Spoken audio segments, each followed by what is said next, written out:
One short form video posted across every platform, every day, for a full year. I had two goals: to have my content not instantly die in the algorithm, and maybe to make some money doing it. And I did achieve both of those things and learned so much more. So let's break down the experience into 4 bite-sized chunks of 3 months each to go over the results and see if this is something you might be interested in doing. And no, I'm not selling a course, I don't use an AI slop generator, I work full-time, and my budget is $0. So let's get into it. All aboard the I don't give a f train, everyone. That's what I did for the first 3 months anyhow. I just knew that I wanted to post more, and I didn't really have a plan. I was editing Twitch clips, recording myself acting out silly little audios, no custom thumbnails, nothing special. There's like some art time lapses and stuff in here scattered throughout, and some of these clips have the worst storytelling I've ever done in my entire life. They're just like clips of me talking. One of the main things you'll notice is that my voice used to have a lot less juice. I'm not really sure how else to say that, but it's not that I didn't have the juice in me back then. I was actually just too cringed out with myself in order to give myself more juice. So I started learning how to juice it up. I also got faster at editing and better at it too. I started using more sound effects, more cuts, more easing, and the workload at this point was pretty manageable, albeit still a lot, but I wasn't particularly stressed at this point. It was probably about 7 hours worth of workload at this point in time, just editing Twitch clips for every day of the week. I was mostly just busy and locked in. So in the first 3 months, you can expect to get better at editing. You'll also get better at scripting just due to the pure amount of content that you'll have to be putting out. And this is a great time for you to experiment and learn how to do new things. If your output is every day, you don't really have time to make sure that things are the best idea ever. So you just get to play around. You get to play toys, and that's the best part. Also, during this first 3-month period, don't think about the views. You might get views, but you also might not, and that's totally fine. It's all part of the process. In fact, you might be, like me, and not even have the confidence to record videos because you're too cringed out about using the YouTuber voice, but maybe it'll pass in the first 3 months for you. It probably took me a little bit longer than that. Just use the YouTube voice. It's okay, guys. Oh, and also, I have a video on that first 3-month experience specifically, so if you have any interest in watching that, I will link it down below. Quarter 2 was when I posted my 3 months video, and I sort of had a minute to analyze what was going on. I realized I needed to script way more, have way more intent with my videos, and maybe dedicate a little bit more time to everything in general. Some of my videos had popped off, and I actually started getting a lot of subs and follows, and started developing a community and getting more comfortable responding to comments and talking to people. And also dealing with hate comments too. Yeah, that's really fun. I love doing that. Not really, it's awful. I got offered money at this point to post on Facebook as well because I had actually hit 20K on Instagram. Definitely due to all skill reasons and not because of this one specific video that popped off. I'm kidding, it's literally because my boobs were in this video and then I hit 20K. So don't expect to hit 20K within the first 3 months, but maybe you will if you have boobs in your videos, and then you can get monetized on Facebook. So yeah, that was probably the highlight for this point in time. I'm sorry if you can't replicate this, by the way. Maybe you should just invest in big naturals on your next model. But that's what made me start posting on Facebook at this point in time. By the 6-month mark, you'll have trained your editing and scripting brain to analyze better. And you'll also have a little bit of time to reflect, and you should reflect too. Because you've just been doing so many videos at this point, you'll be able to easily criticize your past work and see where you can improve. You might not realize it, but every video makes you better, and the more that you do, the more you slowly realize that the video you thought was good maybe wasn't. And now you can do a better one. You'll also get comfortable with the process and know how to start on videos, how long the videos might take you, how you can take breaks in between, and how to work around your schedule as well, which is really important for those of us that also work full-time. In addition to that, you can start community building at this point as well. You can always start community building off the rip, but it took me a minute to be able to be comfortable enough to do that, so that's kind of where I started. Oh, and last but not least, you'll maybe be able to be monetized on Facebook if you posted boobs on Instagram. Yeah.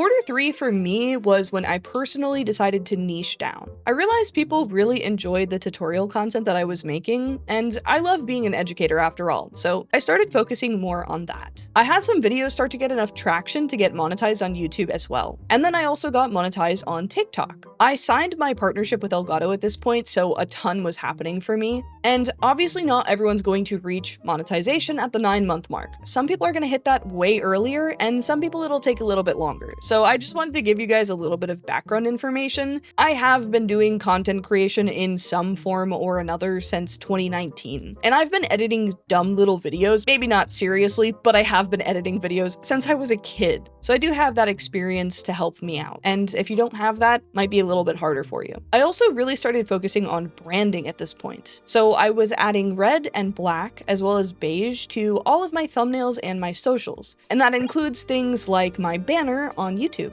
However, I was feeling major burnout, especially with the holidays encroaching on me. They were eating so much extra time due to family obligations. And I was making so many long and hard to produce videos, I was having breakdowns pretty much all the time. It was getting really hard for me to keep up with my regular life stuff like gardening, cleaning, and errands. But in terms of where you can expect to be at the 9-month mark, you should definitely expect to know exactly what you like and don't like to make videos about. And that was the case for me, and I decided to niche down at this point for that reason. That being said, niching down might help you reach monetization status or lock down brand deals from companies that recognize your work and feel like you would be a great partner to run ads with. But don't think about it just in terms of the topics, because niching down doesn't necessarily mean choosing one topic forever. Niching down can be the format of the video. Like, for example, I tried XYZ format. You can do a ton of different topics, but as long as the format is the same, you're still fitting a niche. So maybe think about not only what topics you enjoy making videos about, but what videos were fun for you to make as well. At this point in time,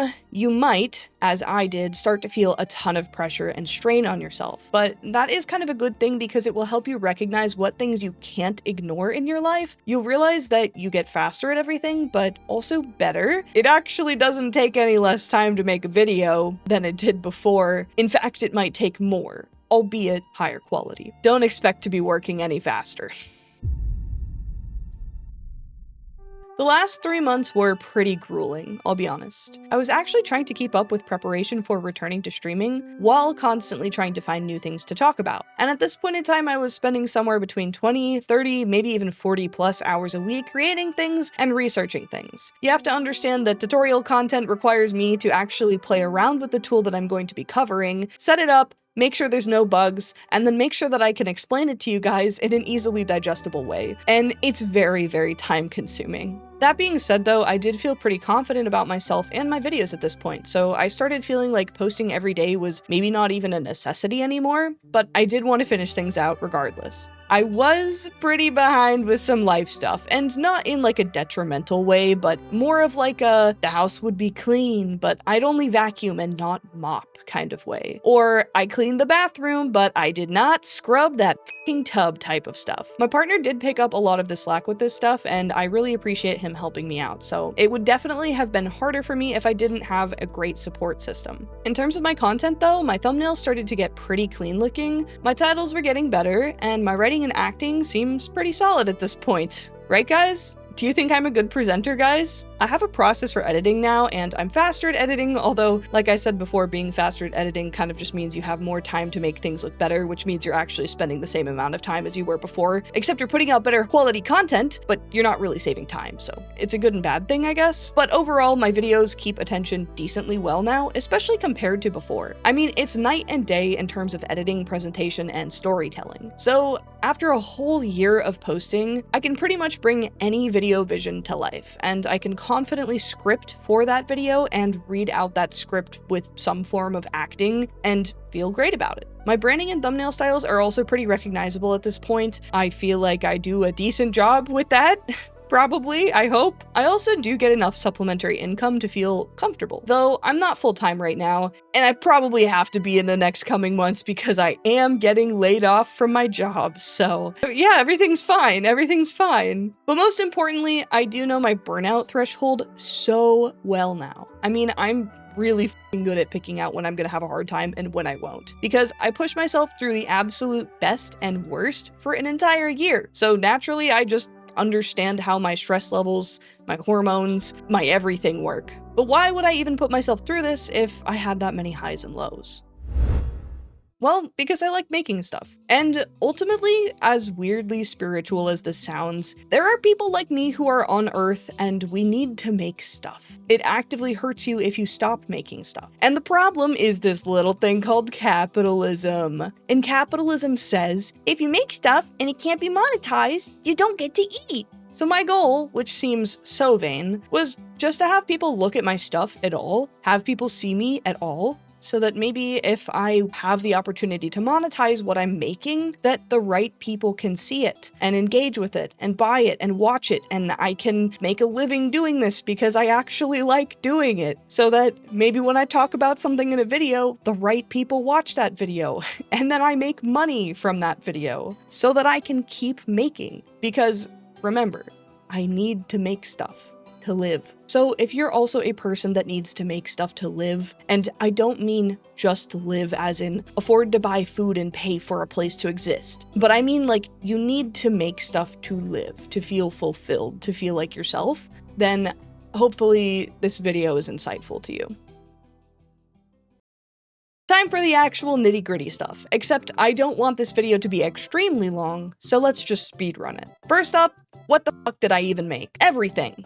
Literally everything. Twitch clips, acted out shorts audios, art time-lapses, tutorials, scripted about me videos, gardening videos. I mean, I literally was doing everything. Did you have a niche? If you consider VTubing a niche, yes. Otherwise, no. Not for the first 8 months or so, but after that point, I did primarily switch to tutorial content. How much time did it take? The dichotomy is pretty much 6 or 7 hours minimum, but 20 to 40 plus hours making well-researched and hard-to-produce videos. That can be seen as a bad thing, but it's pretty modular depending on what you plan to make and what time you have available. Did you schedule your posts? Yes, but natively on each individual website, because I don't trust those post scheduling sites. I mean, why would I link all of my accounts in one place? That just seems dangerous.